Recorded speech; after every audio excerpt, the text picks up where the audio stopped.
15% of Haiti's infants die at birth, and half the ones that survive die by age 12 because of malnutrition and disease. Old legs. The Haiti Fund has been coordinating the visits of U.S. medical teams to Fond Blanc, and cooperative labor has led to the completion of a nutrition center. Here, mothers will be taught the basics of nutrition, and the worst of the malnourished will be housed and fed until they're well enough to return home. We have gathered here some kids who are fairly representative of the children we have at the nutrition center, and these kids point as examples of what malnutrition can do to children. Basically, malnutrition can be classified as two basic forms.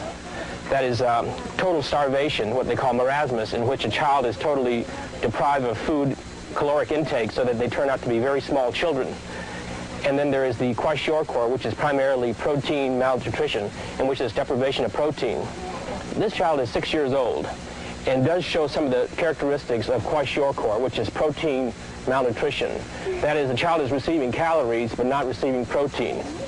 And the telltale signs are puffiness of the face and the abdomen because of lack of serum proteins, and therefore the fluid goes into the tissues.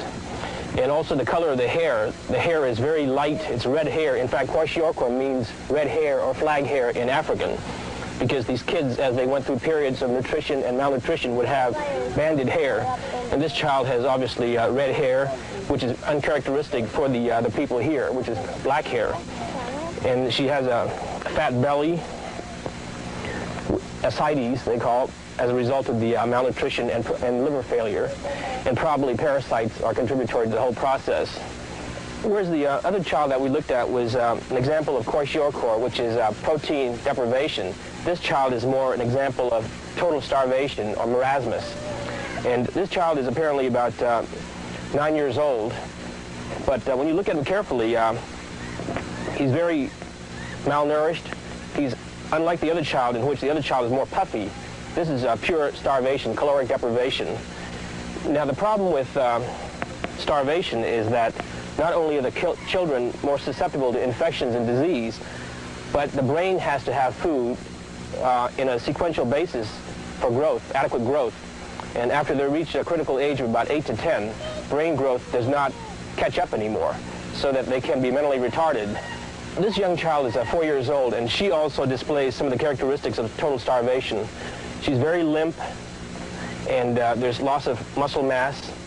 In addition, she's blind, and she has evidence of brain damage. But you notice that her hair is not discolored like the kwashiorkor. This is total malnutrition, starvation. Of the 19 kids that we have presently in the nutrition center, this child is probably the most profoundly affected in terms of mental retardation. As you can see, he has a movement disorder, and he exhibits grunts and grimacing of the face.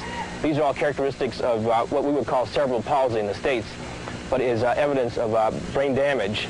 This child is approximately 10 years old, and the head is obviously too small. He's microcephalic, and these are just indications of starvation to the brain.